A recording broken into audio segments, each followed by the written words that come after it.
Bienvenue sur Géopolitis. C'est un petit pays de 3,5 millions d'habitants, coincé entre l'Ukraine et la Roumanie, dont une moitié de la population voudrait bien se rapprocher de l'Union européenne, tandis que l'autre moitié entendrait plutôt rester dans le giron de la Russie. C'est un pays pauvre, l'un des plus pauvres de la région.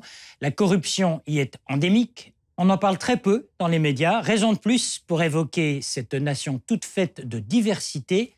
Bienvenue en Moldavie. La Moldavie, c'est un peu l'Ukraine, en plus petit bien sûr, une ancienne république soviétique. Autrefois, on appelait ce territoire la Bessarabie. On l'avait intégré à l'Empire ottoman, et puis en 1812, c'est l'Empire russe qui l'avait annexé. Plus tard, on l'avait rattaché à la Roumanie, avant de la rendre à la Russie de Staline qui l'avait martyrisée et colonisée avant que ce pays ne connaisse l'indépendance au début des années 90. En somme, une longue histoire de basculement, de bousculement entre deux blocs géopolitiques. La Moldavie, c'est le thème de cette édition de Géopolitis.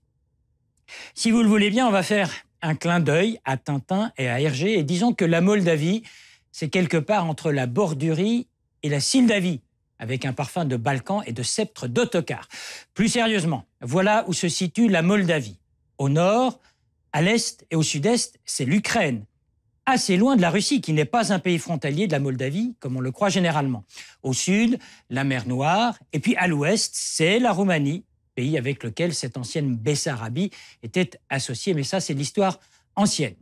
La capitale de la Moldavie, c'est Chisinau, en tout cas, il faut prononcer Chisinau. Enfin, dernière précision, il y a cette bande de terre essentiellement russophone à l'est du pays, la Transnistrie, territoire indépendant qu'aucune nation ne reconnaît. Principale ville, Tiraspol, fief des séparatistes complètement soutenus par la Russie qui possède une base militaire. La réalité, c'est que aujourd'hui, les Moldaves sont partagés et leur regard se tourne résolument pour les uns, on l'a dit, vers Moscou, pour les autres, vers Bruxelles et l'Union européenne. Les premiers, souvent anciens communistes russophones, mais pas seulement, déjà irrités par l'appartenance de la Roumanie à l'Europe, excédés par les manœuvres pro-européennes des autorités ukrainiennes, eh bien, font confiance à Vladimir Poutine. Les seconds estiment que leur avenir est européen. Et à la grande fureur de Moscou, ils ont signé l'année dernière un accord d'association avec Bruxelles. Voilà où on en est actuellement, avec au pouvoir depuis cet été un gouvernement pro-européen qui mène une très fragile coalition et des manifestations récurrentes avec des milliers de Moldaves qui exigent que cesse la corruption et que le dirigeant corrompu démissionne. Pour la petite histoire, le nouveau ministre des Finances est un Français marié à une Moldave à qui le gouvernement fait confiance pour mettre de l'ordre dans les finances du pays.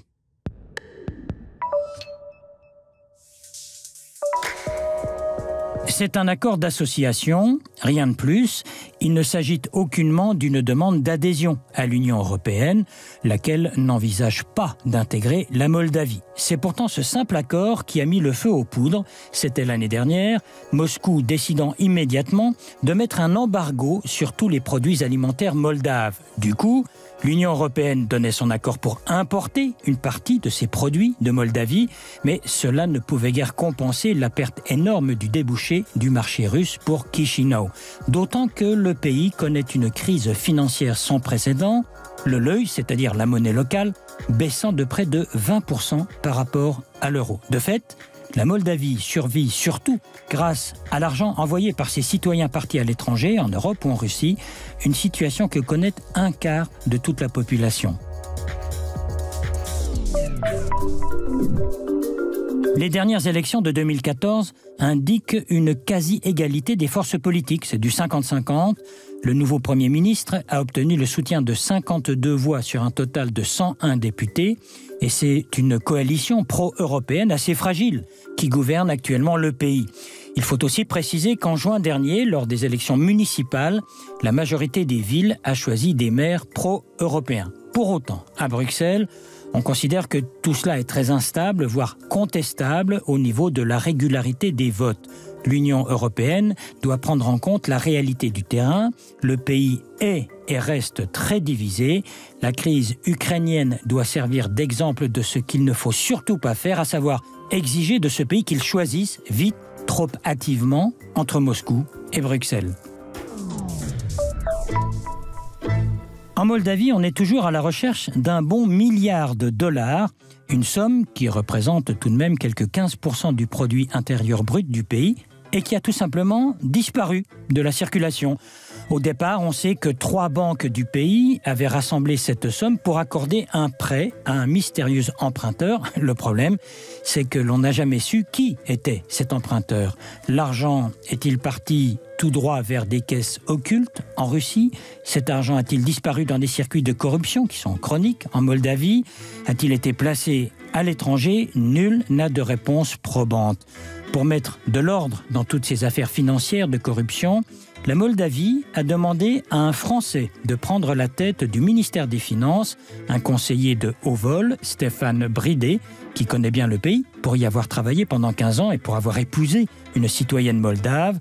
La lutte contre la corruption, c'est sa principale mission et c'est aussi l'orientation politique du nouveau gouvernement moldave qui sait que l'aide de l'Union européenne sera évidemment liée aux efforts de Chișinău en matière de transparence financière.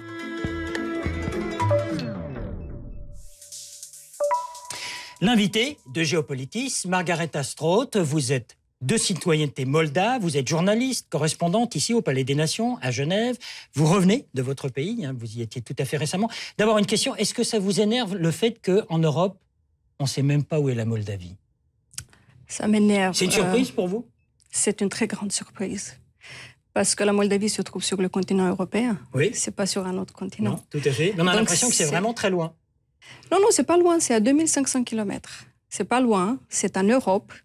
Et c'est pour ça que c'est surprenant, oui, mais pas énervant. Ce qui m'a énervé, moi, souvent, mais c'était au début, j'entends plus maintenant, c'était quand je disais « je suis de Moldavie » et les gens disaient « ah, mais j'ai lu Hervé, la Sildavie », mais c'est oui, Tintin. Voilà, Hergé, exactement, en Tintin, donc l'histoire de la Sildavie. Donc vous êtes presque assimilé à un pays imaginaire. Voilà, ouais. C'était imaginaire pour les gens. Bon, alors, on sait bien que c'est un pays concret. On le connaît mal parce qu'on connaît mal les ex-républiques soviétiques, d'une manière générale. Qu'est-ce qui se passe actuellement en Moldavie? On dit qu'il y a des pro-européens et des pro-russes. Ça ressemble à l'Ukraine? C'est aussi simple que ça? C'est pas simple du tout, d'ailleurs. La situation dans ces pays est très compliquée parce que la population est très mélangée. En Moldavie, nous sommes 64% des roumanophones, comme moi, ma langue maternelle est le roumain, et 36 à 37% des autres minorités. Nous avons la plus grande minorité, c'est les Ukrainiens. La deuxième qui suit, c'est les russophones, les Russes de Moldavie. Nous avons des Gagaouzes, nous avons des Roms, nous avons des Juifs, nous avons des Bulgares. Ensemble, donc ça fait 37%. Pour tous ces gens, leur langue principale, même s'ils parlent leur langue maternelle, le bulgare, le gagaouze, qui est une langue turcophone, proche du turc, tous ces gens parlent entre eux et avec nous et le russe. Et ils se sentent très proches de la culture russe et de la Russie. Et alors pourquoi y a-t-il ce mouvement pro-européen à telle enseigne que le gouvernement lui-même reflète cette tendance actuelle? Il y a le gouvernement, parce que nous sommes en Europe. Nous sommes européens. Et il y a cette aspiration de devenir membre de l'Union européenne. La frontière est nous avons la frontière avec l'Union européenne parce que la Roumanie est membre de l'Union européenne. Donc Mais c'est un intérêt économique d'appartenir pour vous, Moldave, à l'Union européenne, ou c'est intellectuellement plus intéressant que d'être dans le giron russe? Écoutez, la société moldave est très partagée. Il y a ceux qui disent « nous sommes européens », nous nous trouvons sur le continent européen, nous devrons faire partie de l'Union européenne. Point de vue culturel, économique aussi. Oui. Il y a au milieu ceux qui disent nous sommes moldaves et on aimerait rester là, indépendants, au milieu, si vous voulez. Au milieu des deux blocs, quelque part. Voilà. Oui. Et puis vous avez ceux qui disent nous sommes à côté de la Russie, même si on n'a pas de frontières avec la Russie. Mais nous sommes à côté de ce grand marché qui a été toujours le marché, donc c'est économique plutôt. Oui. Donc la Russie, c'est un très grand marché pour tout le monde et encore plus pour la Moldavie. Et nous sommes à côté. Et nous avons des produits qui sont recherchés en Russie. C'est le vin, c'est les fruits, c'est les légumes, c'est la viande du porc. Donc tout ça nous exportons, quand il n'y a pas d'embargo, en Russie, c'est le plus grand marché pour nous. Et ces gens, ils sont tout simplement pragmatiques, même s'ils se sentent très proches de la culture russe, parce qu'en parlant la langue... Mais qu'est-ce qui explique alors actuellement ces manifestations dont on entend parler dans les rues de Chisinau, parce qu'il faut dire Chisinau, c'est pro-européen contre pro-russe, ou est-ce que c'est beaucoup plus lié aux problèmes économiques du pays, à savoir notamment la corruption, puisqu'on sait que ça existe beaucoup? Vous avez raison, c'est pro-européen contre pro-russe. Première chose, et après, bien sûr que c'est économique. C'est pro-européen contre pro-russe parce qu'en Moldavie, vous n'avez pas des partis qui sont pro-moldaves, tout simplement. Il n'y a pas un parti en Moldavie... C'est ce que vous regrettez quand même. Moi, mais je ne suis pas la seule. Si j'étais la seule, ça serait très facile à résoudre. Non, il y a des gens, surtout les jeunes de ce pays, qui se disent « Mais moi, je ne veux pas aller avec les partis pro-européens qui étaient au pouvoir jusqu'à maintenant et qui n'ont rien fait contre la corruption et qui n'ont pas résolu en quoi que ce soit les problèmes économiques, rien. Je ne veux pas être ni avec les partis pro-russes qui sont pour cette alliance avec la Russie parce que c'est notre marché, parce que nous sentons, une partie de la population se sent proche de la Russie, tout simplement, de la culture russe. Il n'y a pas des partis au milieu qui disent « nous sommes pour la Moldavie indépendante et qui ait des relations, parce que ça c'est normal, tant avec la Russie qu'avec l'Union européenne ». Ça veut dire que quand même, depuis le temps, la transition, elle ne se fait pas vraiment entre République de l'URSS et puis une Moldavie telle que vous la souhaitez. C'est dur cette transition. C'est long. Elle est longue, mais surtout on ne sait pas où on va. Vous avez une transition qui dure 25 ans. Et pendant ces 25 ans, personne ne nous a expliqué vers quel modèle nous nous dirigeons. Nous ne savons pas encore. Quel est votre pronostic, pour conclure là-dessus, votre pronostic, elle est dans 10 ans, dans 20 ans? Plutôt vers Bruxelles, plutôt vers Moscou?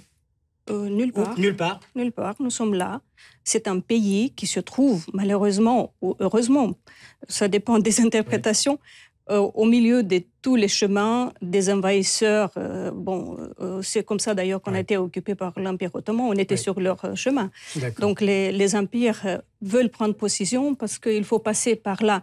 Nous sommes là, on peut jouer un rôle. Moi, je crois que la Moldavie, même si c'est un tout petit pays, même si c'est un pays pauvre, peut jouer un rôle entre la Russie, que nous comprenons très très bien, parce qu'on a fait quand même 50 ans ensemble, et l'Union européenne que nous ne connaissons pas si bien que ça. En tout cas, l'Union européenne, maintenant, peut-être grâce à cette émission, vous connaît mieux la Moldavie. Merci, Margareta Strauss. Je rappelle que vous êtes donc journaliste moldave, accréditée ici au Palais des Nations, aux Nations Unies, à Genève. Merci à vous.